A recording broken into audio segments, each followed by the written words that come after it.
Sire connétable, par 2 fois déjà, vous avez débarrassé le roi de ses désastreux favoris. Pierre de Giac et le Camus de Beaulieu ont été expédiés à Patresse par vos soins, sans hésitation ni murmure. La Trémouille serait-il un morceau plus indigeste? Certes. Giac se croyait protégé du diable. Beaulieu était un imbécile. La Trémouille est un porc, mais un porc plein d'astuces.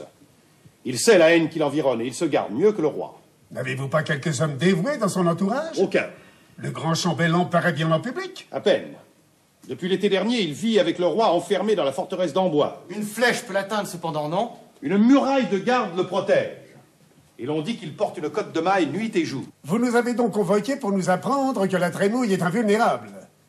Si l'on ne peut s'en débarrasser proprement, payez des bourreaux, nous émettrons le prix. Il faudrait acheter toute la cour, monseigneur.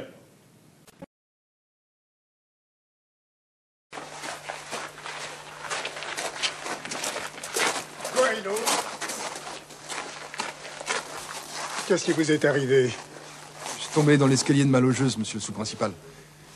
J'avais peur d'écoper une nouvelle punition. Vous n'avez plus l'occasion d'être puni. Plus par moi, en tout cas. Pour quelle raison? Votre mère nous a écrit. Pour des motifs qui lui appartiennent, elle demande que vous soyez conduit immédiatement au séminaire. Lorsque j'étais enfant, l'idée de devenir prêtre me plaisait plus qu'une autre. L'exemple de mon parrain, l'abbé de Talouette, m'exaltait. Et à présent, j'ai changé. Je n'ai aucun goût pour le sacerdoce. Je pense que vous avez tort. Votre mère a sur vous tous les droits. Celui de vous faire conduire au séminaire par la force et de vous faire reprendre par la maréchaussée si vous vous échappez. Écoutez la voix de la raison. Votre mère ne songe qu'à votre bien, car elle vous aime. Non. Vous blasphémez. Je dis la simple vérité. Elle n'aime rien au monde que Dieu. Je vous conduirai moi-même au séminaire. Soyez prêts dans 1 heure. Vous m'attendrez dans la cour.